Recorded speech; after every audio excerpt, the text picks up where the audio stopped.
पिंपरी चिंचवडमध्ये अजित पवारांची राष्ट्रवादी आणि भाजपमध्ये थेट लढत होते। कालच अजित पवारांनी पिंपरी चिंचवडमध्ये भाजपवर हल्लाबोल केला होता। पिंपरीत आज भाजप प्रदेशाध्यक्ष रवींद्र चव्हाणांनी सभेतून अजित पवारांना थेट इशारा दिला। महेश लांडगेंचा उल्लेख करत पैलवानांच्या नादी लागायचं नसतं असं चव्हाण म्हणाले। तर मी देवेंद्र फडणवीसांना सांगत होतो, अजित पवारांना सोबत घेताना विचार करा असंही वक्तव्य चव्हाणांनी केलं।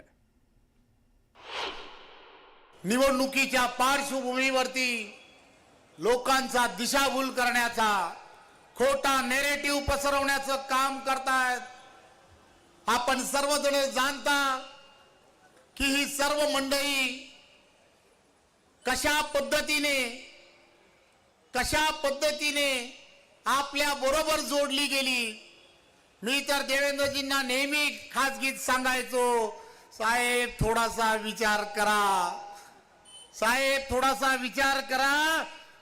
पुणे आणि पिंपरी चिंचवडचे कार्यकर्ते हे मला रोज सांगतायत।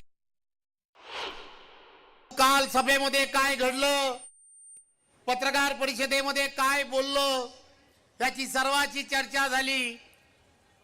मी फक्त एवढंच सांगेन, पेलवानाच्या नादाला लागायचं नसतं। देवा शपथ सांगतो, पेलवानाच्या नादाला लागायचं नसतं। महेश भाऊ अजून सोडली तर नाही ना पेलवानी। मोठे गंभीर आरोप या ठिकाणी केले। काही लोकांना सोबत घेऊ नका, आता सोबत घेतलं तर पश्चाताप होतोय का? हो, कार्यकर्ते रोज मला सांगतात, प्रदेशाचा अध्यक्ष आहे त्यामुळे ते सांगण्याचा प्रयत्न केला।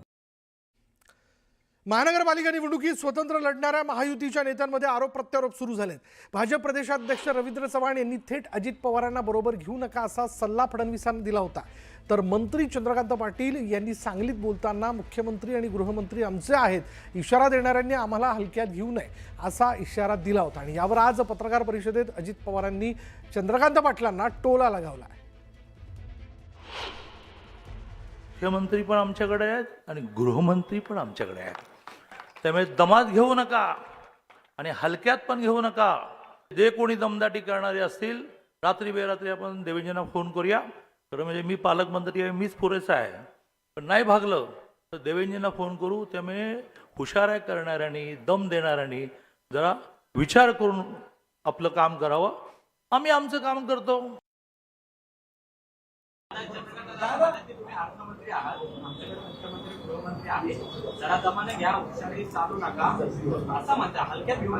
ठीक आहे, मी त्यांनी केलेल्या सूचनेची अतिशय गांभीर्याने नोंद घेतलेली आहे।